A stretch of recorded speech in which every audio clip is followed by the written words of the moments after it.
새로운 국토의 장, 새만금으로 유명한 전라북도 군산.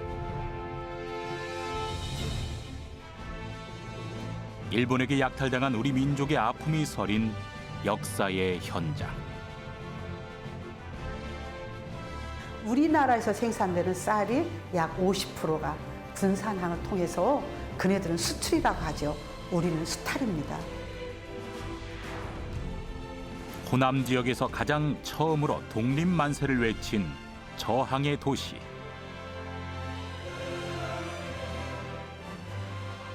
군산 독립운동의 특징으로는 일본의 지주와 자본에 대한 저항으로 일어난 민족운동이 대부분이라는 것입니다.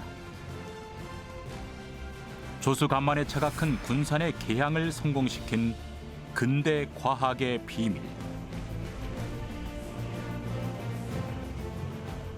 쇠사슬과 추는 밀물 때 다리가 올라가면 추는 내려가고, 썰물 때 이 다리가 내려면 추는 반대로 올라갑니다. 해방 이후 일제가 남긴 가슴 아픈 근대 문화유산을 정비하고 과거와 현재가 공존하는 근대 역사 도시 군산. 대한민국의 근대 문화유산과 근대 과학의 비밀이 살아 숨쉬는 군산으로 떠나본다.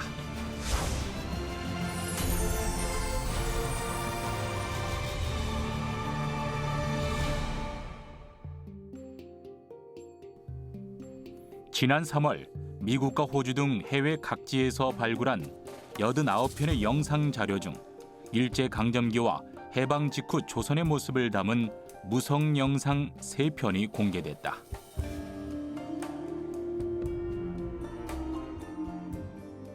이 가운데 눈길을 끄는 것은 1930년대 군산의 모습을 담은 영상으로 군산의 쌀을 선박에 실어 일본으로 나르는 장면이 담겨 있다.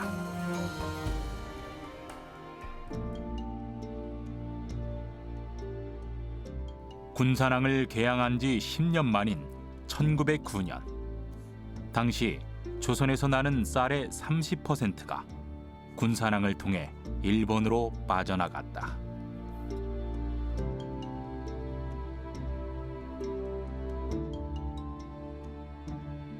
일제의 미국 수탈이 절정에 달했던 1934년에는 200만 석 이상의 쌀이 군산항을 통해 빠져나갔다는 기록이 남아있다.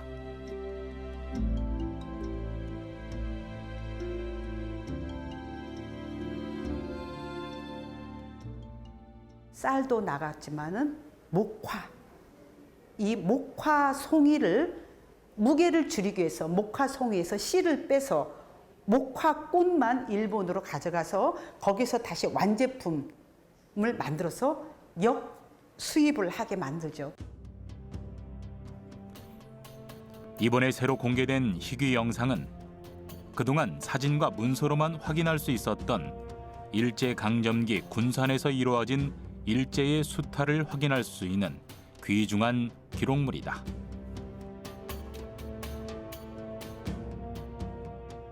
일제시대의 그 동영상 자료가 별로 남아있지 않은 가운데 발견됐다는 점에서 의미가 있습니다. 그중에 어떤 전북 수리주와 군사 출종서라든가 이런 것들을 보면서 쌀 유출의 현장을 잘 볼 수 있는데 군산의 발달을 보여주려는 그런 의도에서 제작된 선전용 영화입니다. 그런 점에서 좀 꼼꼼히 들여다볼 필요가 있고, 또 이걸 통해서 거꾸로 일제가 무엇을 통해서 자기들의 식민 통치를 정당화하려는 것을 알 수 있습니다.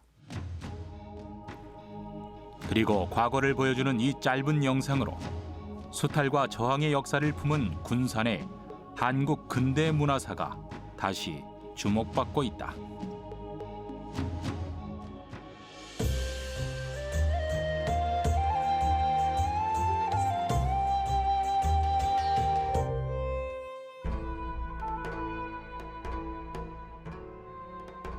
금강과 만경강, 그리고 동진강의 물줄기가 모이는 곳에 위치하고 있어서 예로부터 해상교통의 중심지였던 군산.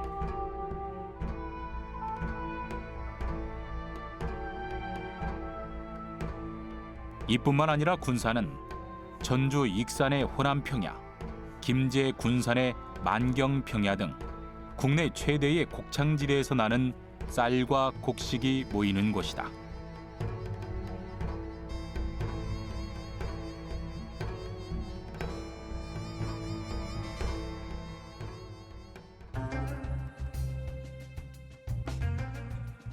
조선시대에는 세곡이 모이는 군산창과 이를 보호하는 군산진이 설치됐던 경제 군사의 요충지 중 한 곳이었다.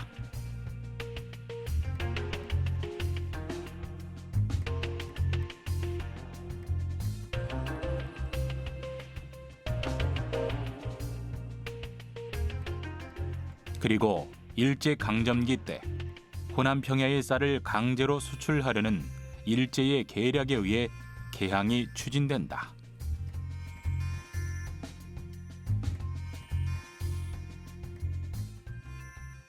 1899년에 개항이 됐지만 그 이전에 이미 타당성 조사를 했을 거 아니에요. 그래서 그런 것들 조사하는 과정에서 이 금강하구에는 올라가면 강경이라고 하는 당시 조선의 3대 시장 중에 하나였기 때문에 이런 어떤 그 재래 상권과 연결되는 개항지로 선택했던 점, 그리고 배후지의 농촌 지역의 쌀을 반출하는 어떤 중요한 항구로 삼으려고 했던 부분, 그리고 이제 중국이라든가 일본과의 어떤 교역의 중심으로서 어떤 이 물류의 중심으로서 군산을 개항했다라고. 당시 국가 재정상 군산의 개항을 늦추자는 의견이 있었음에도 불구하고 국제 정세의 변화와 더불어 일제가 군산항 개항을 끊임없이 요구했다.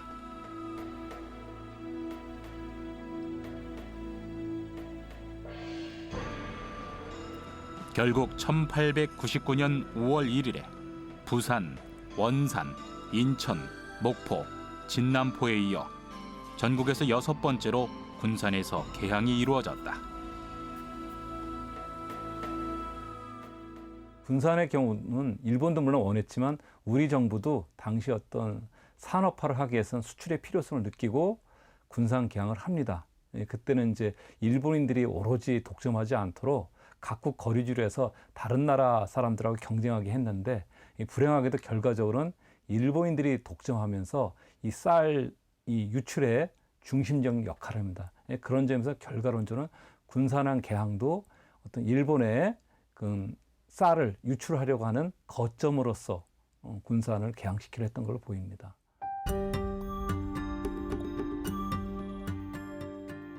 개항 이후 일제의 마수가 서서히 한반도를 삼키던 그때 일제는 헌병들을 앞세워 군산에서 도로 공사를 착수하고 순박한 농민들은 도로에 편입된 농토를 헐값에 빼앗기고 강제 노역에 동원됐다.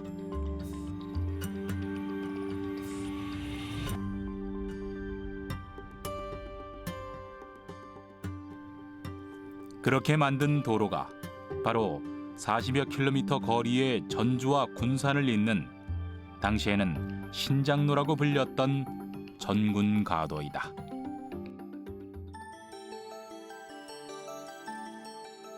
(1908년) 일제 통감부가 건설한 이 도로는 우리나라 최초의 포장도로이자 2차선 도로다. 당시 겉보기에는 신식 사회 기반 시설이었지만 실상은 드넓은 호남 평야에서 수탈한 기름진 쌀을 일본으로 실어내기 위한 길이었다.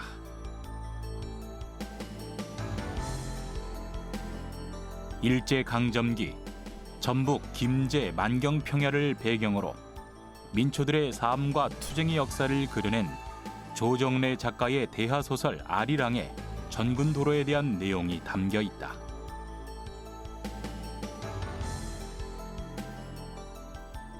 이처럼 군산은 다른 개항 항구들과 달리 호남과 충청의 쌀을 일본으로 보내기 위한 목적으로 사용됐다.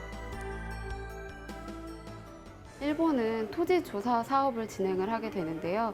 일정한 기간 동안 절차를 밟지 못한 조선의 농민들이 이제 토지가 이제 그대로 빼앗기게 되었습니다. 토지를 이렇게 빼앗긴 토지는 일본인들에 의해서 이제 헐값으로 넘어가게 되고 일본인들이 이제 대지주가 되어버린 상황인 거죠. 토지 조사 사업으로 일제가 빼앗은 땅은 일본인에게 헐값에 넘어갔고 이로써 많은 일본인들이 대농장주로 군산에 자리를 잡았다. 이렇게 개항 이후 군산으로 건너와 터를 잡은 일본인들이 늘어나면서 군산에 살았던 조선인들의 삶은 완전히 달라졌다.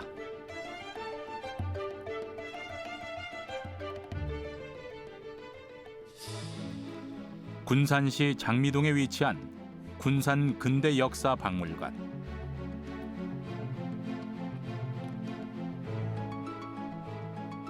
일제 강점기 개항 이후 군산에서 이루어진 수탈의 역사와 시대상을 기록한 곳이다.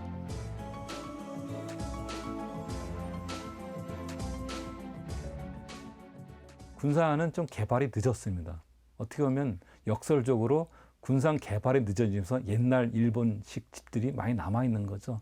근데 오늘날 그게 거꾸로 이제 역사의 교훈으로 또 당대 역사를 이제 되돌아보는 생생한 현장으로서 또 이게 잘 활용되고 있습니다. 그런 점에서 그 일제 잔재 청산이라는 큰 작업의 의미가 있습니다. 지방 곳곳에서 그런 게 남아 있는 거는 일제 잔재라 평가할 게 아니라 오늘날 우리가 역사의 교훈을 삼아야 될 또 당시 역사 현장을 적극적으로 보존한다는 측면에서 좀 제대로 관리할 필요가 있습니다. 군산의 쌀을 유출해서 부를 축적한 일본인들은 해망동, 신흥동, 월명동 등 상하수도 시설이 잘 되어 있는 평지에 터를 잡고 일본식 저택을 지었다.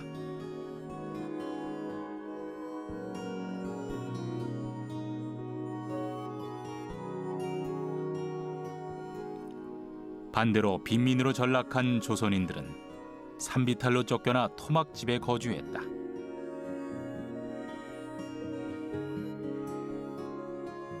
토막집은 산등성에 땅을 파고 가마니로 지붕을 올린 초가집 형태의 거주지이다. 1930년대를 기준으로 봤을 때 당시 군산의 인구가 약 4만 정도였다고 한다면 일본인이 약 10,000명 정도 되거든요. 그래서 약 25% 정도가 일본인이었다 이렇게 볼 수 있는데 그런 부분도 당시 상황을 좀 상징적으로 얘기해 준다고 할 수 있겠습니다. 일제의 땅을 빼앗기고 토막집으로 쫓겨난 조선인들은 일본인이 소유한 정미소에서 하루 품삯을 받고 일하는 노동자로 전락했다. 남자들은 벼를 매통에 갈아서 왕겨만 벗기고 그 쌀을 가마니에 묶어서 짊어지는 일을 하던 매가리공으로, 여자들은 도정한 쌀을 선별하는 미선공으로 일했다. 일본인들의 핍박을 받았던 군산의 조선인들은 농민조합이나 노동조합, 야학 등을 통해 힘을 모으고 수탈에 맞섰다. 인력거꾼들의 인력거 노동조합, 미선공 정미소 조합 등 1920년대 들어서 30여 개가 넘는 다양한 노동조합이 만들어졌다.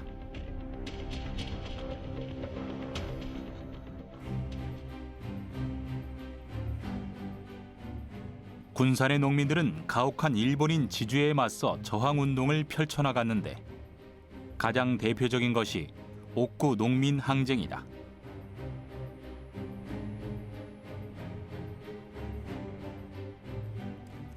당시 군산 옥구읍에서 농장을 운영하던 일본인 주인이 75%에 이르는 소장료를 제시하고 농민들을 착취하려 한 사건이 벌어졌다.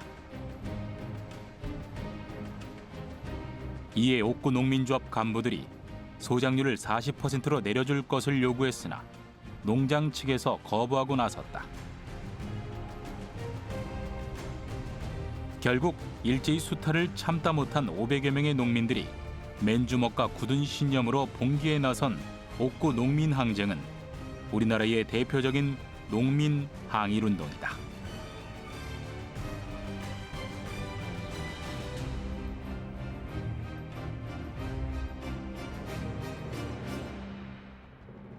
전국 농장 평균 소장료는 42에서 46%였습니다.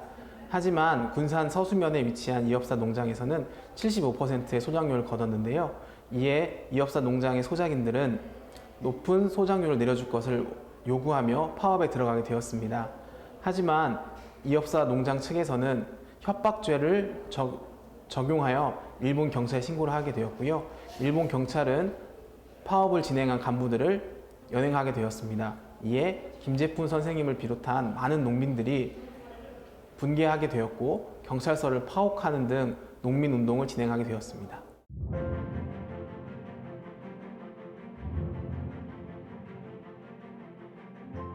개항 이후 군산의 시장과 거리에도 변화의 물결이 밀려들었다.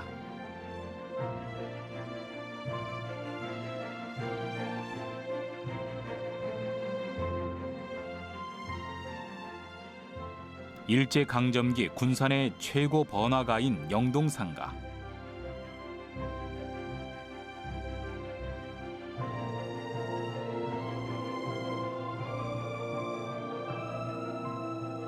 당시 영동상가의 상인들 중에 송상이라고 불리는 개성 상인이 포진해 있어서 송방거리, 송방골목이라고 불리기도 했다. 군산항 개항 이후 영동상가에는 일본인들이 만든 소주 도매 상점, 중국인이 운영하던 포목 상점, 양옥 2층 건물로 된 백화점 등이 있었다.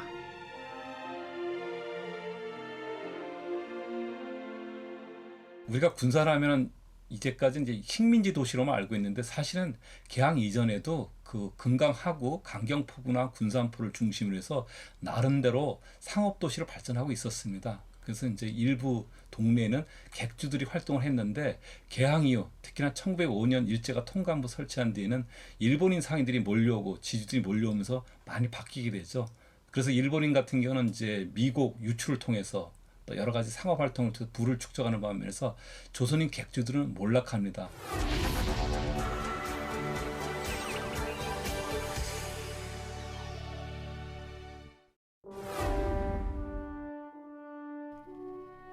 조선의 기름진 쌀을 수탈해 가기 위해 일본이 눈독을 들였던 군산. 일제가 쌀을 수탈하기 위해 만든 군산항에는 근대 과학의 비밀이 숨겨져 있다. 서해에 위치해 있어서 조수 간만의 차가 크기 때문에 큰 배들이 부두에 정박할 수 없었던 군산은 항만 시설을 갖추기에 적합하지 않은 지역이다. 그래서 수위에 따라 물 높이를 자동으로 조절할 수 있는 뜬다리 부두가 설치된다.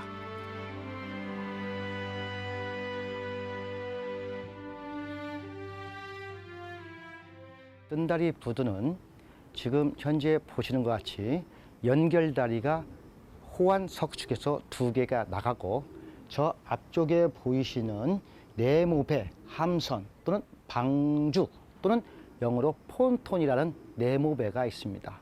그것을 3개 연결하는데 그 방주, 함선, 폰톤이 밀물 때 오를 때 또 연결다리도 오르고 또 썰물 때 저 방주, 함선, 폰톤이라는 것이 내려가면 이 연결다리로 덩달아서 같이 내려가는 시스템이 바로 뜬다리 부두, 부자안교의 작동 원리가 되겠습니다. 수위에 따라 물 높이를 자동으로 조절할 수 있는 뜬다리 부두는 1905년에 1차 축항 공사가 시작되고 1938년 4차 축항 공사까지 4개가 건설됐지만 현재 3개만 남아 있다.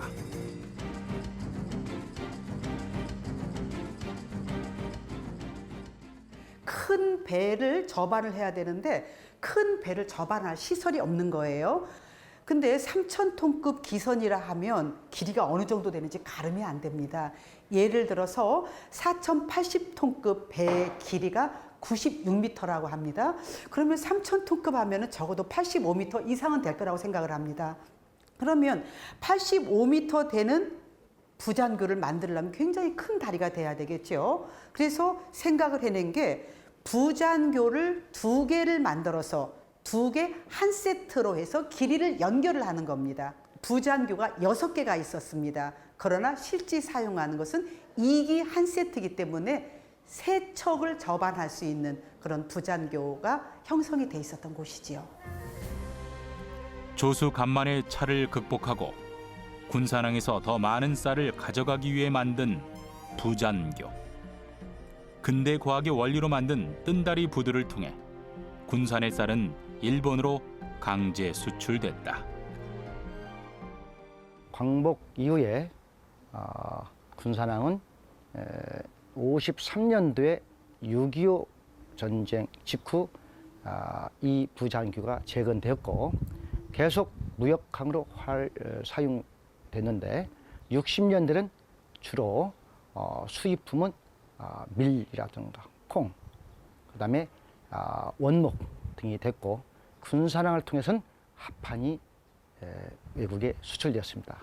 그러다가 79년도에는 이 내항에 토사가 많이 쌓이기 때문에 군산 외항이 건설돼서 그 이후에는 작은 선박들의 피양시설로 사용되고 있고 현재 이루고 있습니다.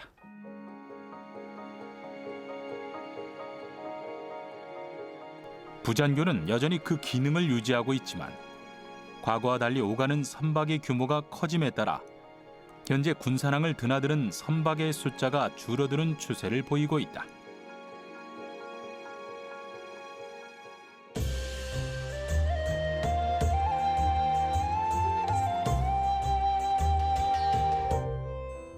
쌀과 곡물, 토지 등 일제에 의한 뼈아픈 수탈의 역사를 갖고 있는 군산은 일제에 대한 저항의 불씨가 타오른 곳이다.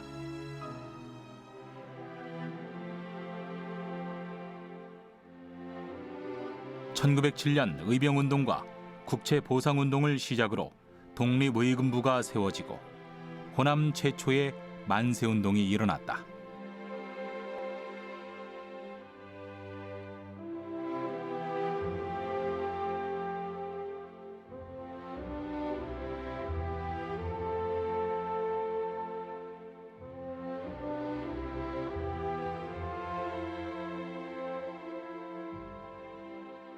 군산의 독립운동을 주도한 인물로 손꼽히는 임병찬 장군.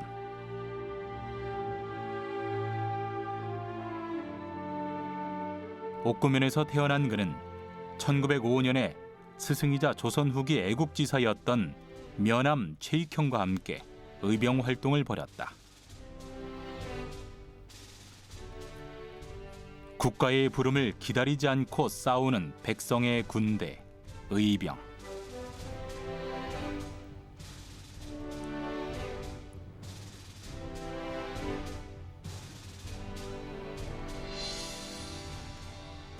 (1906년) 임병찬 장군은 의병 활동을 할 군사를 일으키겠다는 뜻을 밝히고 고종에게 상소를 올린다.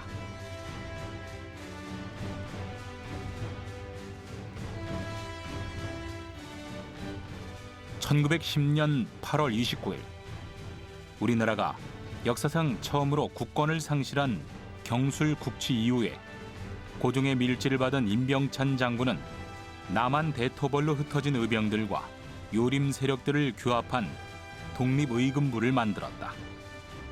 이후 임병찬 장군의 영향을 받은 7인의 의병장이 다양한 독립운동을 이어나갔다. 군산에는 임병찬 장군님의 영향을 받은 의병장들이 많으셨는데요. 김덕장 선생님, 문영모 선생님, 이준영 선생님은 태성 무성서원부터 같이 임병찬 장군님과 같이 항일 운동을 하셨고요. 전호풍, 고복민 선생님 같은 경우에는 독립의금부부터 같이 활동을 하셨습니다. 이분들은 무장 투쟁을 하셨던 분들이고요. 이 밖에도 정홍기 선생님 같은 경우에는 고산과 용암 일대에서 무장 투쟁을 진행하셨고, 이기준 선생님 같은 경우에는 전라북도 용안군에서 의병 투쟁을 하시다가 전사하게 되셨습니다. 뿐만 아니라 1919년에 일어난 3.1 대한독립 만세운동 4일 뒤인 3월 5일에 군산에서 호남지방 최초로 대한독립 만세운동이 시작됐다. 3월 5일부터 5월까지 총 28번의 만세 시위가 이어졌다. 당시 군산에 살고 있던 조선인이 6,500여 명이었는데 만세운동에 참가한 인원이 3만 7천여 명이 넘었다. 군산의 3.1운동은 군산 영명학교에서 시작됐다. 1919년 2월 28일 영명학교 졸업생 김병수가 독립선언서 200장을 모교에 있는 교사들에게 전달한다. 3월 6일에 설해장터에서 만세를 부르기로 계획하고 독립선언서와 태극기를 만들었다. 그러나 3월 4일 무장경찰관이 교사들을 붙잡아가는 일이 벌어진다.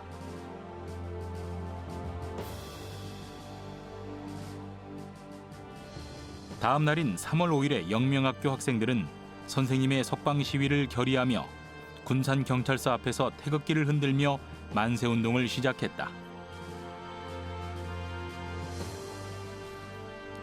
이때 90여 명의 학생들이 잡혀갔고 그 뒤로도 만세운동이 이어졌으며 일본은 총칼을 앞세워 저지했다. 결국 21명이 목숨을 잃었고 37명이 부상을 당했다.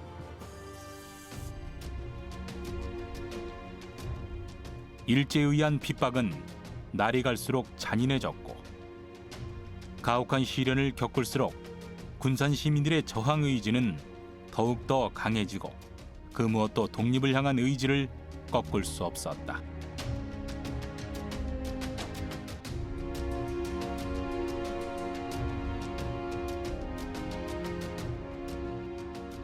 한국 근현대사의 축소판 군산시 해망로. 해망로의 옛 지명은 장미동인데 장미는 꽃이 아니고 쌀을 저장하는 마을이라는 뜻을 담고 있다. 군산은 각 지명에서도 일제의 수탈 증거를 짐작할 수 있다.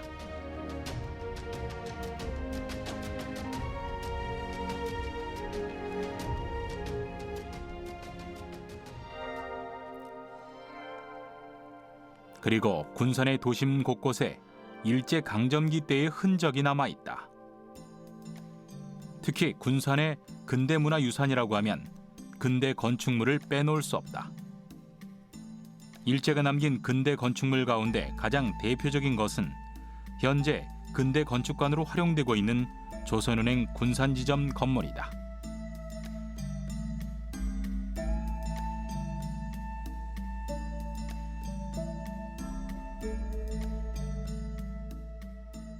조선은행 군산지점은 당시에 군산항을 통해 반출되는 쌀의 자금과 농지수탈 대출 자금을 관리했던 곳이다.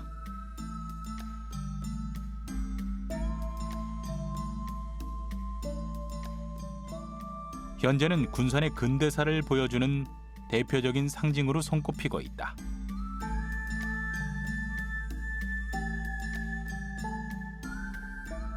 특히 건축물의 전체적인 형태와 세부 표현에서 근대기 운행 건축의 양식을 잘 나타내고 있다.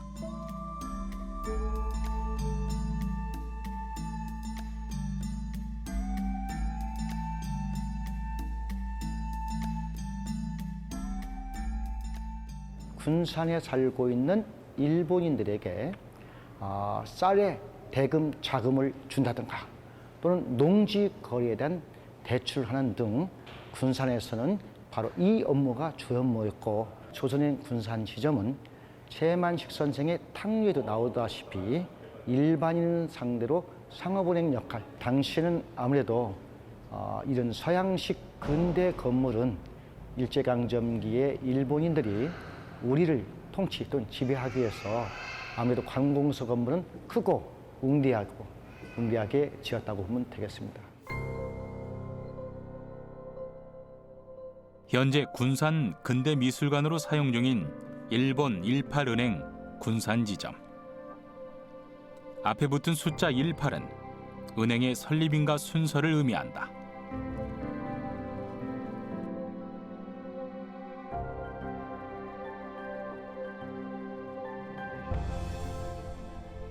일본 18은행 군산지점은 1907년에 조선에서 7번째로 설립됐다.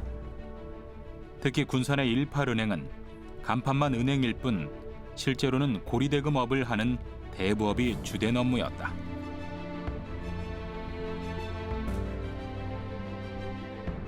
지난 2008년에 일본 18은행 건물을 등록문화재로 지정하고 보수 복원 과정을 거쳐 현재는 군산 근대미술관으로 활용하고 있다.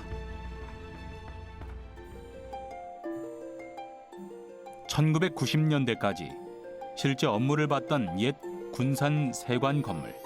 부속 건물은 신사옥을 지으면서 철거됐지만 본관은 외형이 그대로 유지되어 있다. 당시 유럽인이 설계하고 벨기에에서 붉은 벽돌과 건축 자재를 수입해 지은 것으로 전해진다.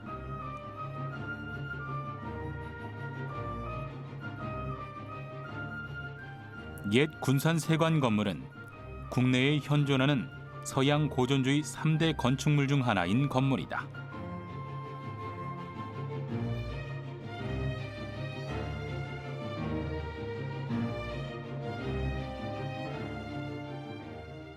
일제강점기의 일제는 일본과 우리 땅과의 수입 관세를 철폐하였습니다.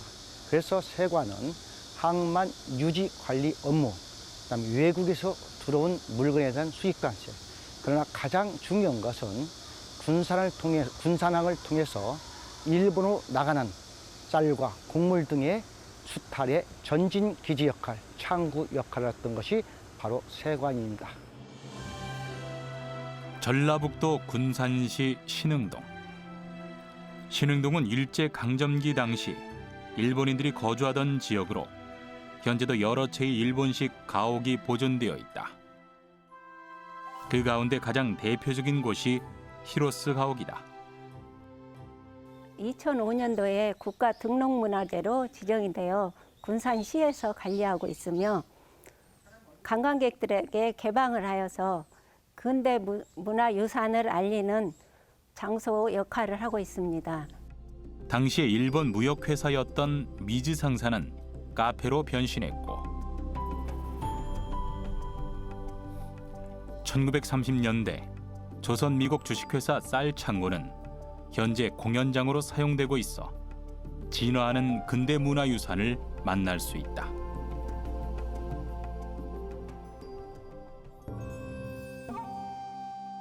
전라북도 군산시 금광동. 한국 유일의 일본식 사찰 동국사가 위치한 곳이다. 이 사찰은 1913년 일제강점기에 일본인 승려 우치다에 의해 금강사라는 이름으로 창건됐다. 그리고 해방 이후에는 동국사라는 이름으로 그 생명을 연장했다. 일제강점기 당시 전국에 1000여 개가 넘는 일본식 사찰이 들어섰지만 현재는 동국사 한 곳만 남아있다.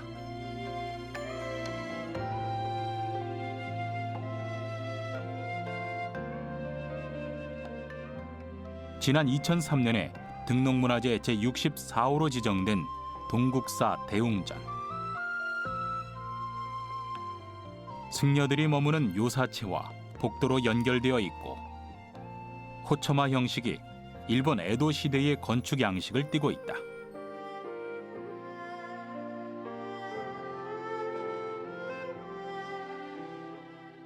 특히 건물 외벽에 창문이 많이 달려 있고 우리나라의 처마와 달리 처마에는 아무런 장식이 없어 한국의 전통 사찰과 다른 양식을 띠고 있다.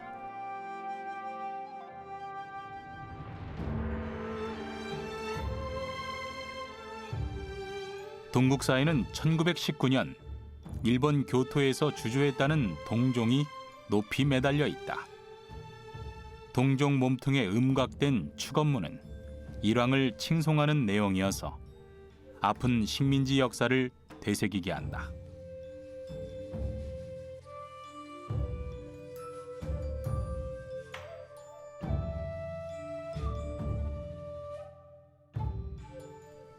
동국사 안에는 일본 조동종 승려들이 제국주의에 앞장섰던 과거를 참회하고 용서를 구하는 내용을 새긴 참사문비가 세워져 있다.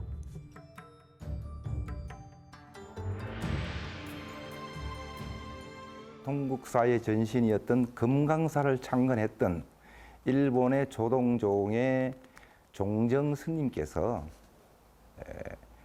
일제강점기 동안 일본 제국주의에 불교와 영합해서 우리 한국 조선 사람들에게 얼마만큼의 잘못을 저질렀는가. 특히 명성하고 시해랄지 한글 말살 정책, 한국 신민화 정책, 심상교육 등 여러 가지 이런 우리 영혼을 말살하려고 했던 그런 정책에 영합했던 행위가 되돌아보니까 정말 창피하고 비불교적이다. 종교인으로서 할 수 없는 행위를 했노라. 그래서 이제 우리는 맹세한다. 다시는 그러한 잘못을 두 번 다시 저지르지 않겠다고 맹세한 반성문이자 서양문입니다. 참사문비 앞에는 위안부 피해 할머니들을 기리는 평화의 소녀상이 서 있다. 광복 70주년이었던 2015년 8월 불교계와 군산 시민들의 모금으로 건립된 평화의 소녀상은 일본 정부를 향해 서서 적극적으로 항의하자는 뜻을 담고 있다. 과거 일제의 만행에 대한 참회를 담고 있는 국내 유일의 일본식 사찰 동국사.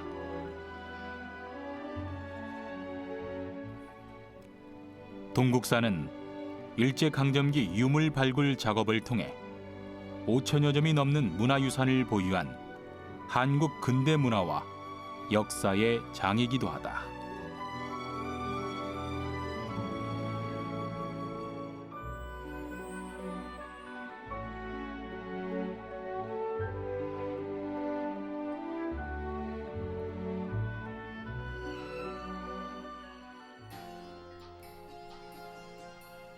전라북도 군산시 개정면 발산리.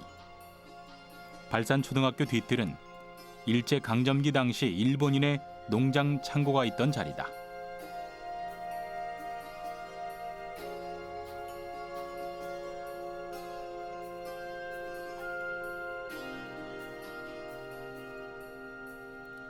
조선의 문화재를 수집했던 일본인 주인은 콘크리트로 농장 창고를 튼튼하게 만들고 문화재들을 모으기 시작했다고 전해진다.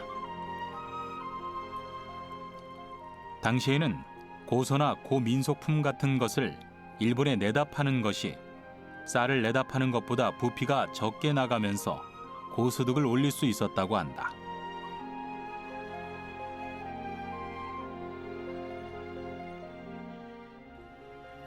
광복 이후 일본인 농장 주인은 귀화 신청을 했으나 거절당했고 일본으로 돌아가기 전에 미처 수습하지 못한 유물 20여 점이 그대로 남아있다.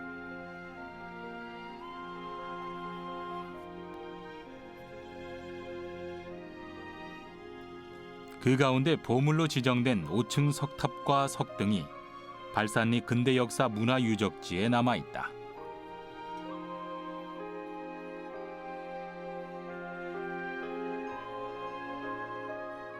저 석등은 신라시대 석등인데요. 보면은 받침돌이 연꽃 모양이 8개가 있고 그 몸통, 원형으로 되어 있는 몸통이 구름을 싸고 도는 용이 구름을 향해 싸고 돌아서 위로 휘몰아져서 올라가는 형식으로 되어 있어서 그거를 운용도라고 합니다. 석등에 운용도가 있는 것은 굉장히 희귀한 것이라고 합니다. 5층 석탑은 이게 이제 주변에 완주에 있는 복림사지에서 가져왔다는 말도 있는데요. 신라시대의 양식을 따른 고려시대 탑입니다. 그래서 보시면 여러 가지 균형이라든가 뭘로 봤을 때 3층이 없어진 것으로 보이는데요. 지금 4층만 남아있지만 원래는 5층 석탑이었습니다.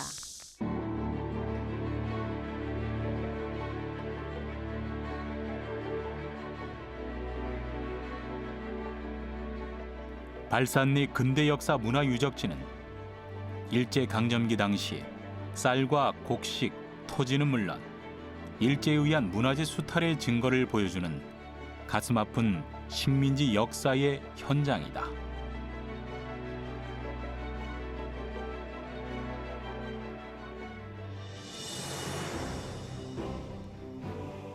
일제 수탈의 전초기지 군산항이 개항한 지 118년.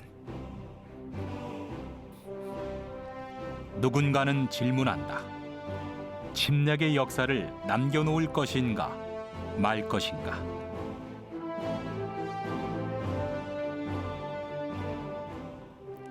역사를 잊은 민족에게 미래는 없다. 치욕스러운 역사를 반복하지 않으려면 그 역사의 실체를 제대로 볼 줄 알아야 한다.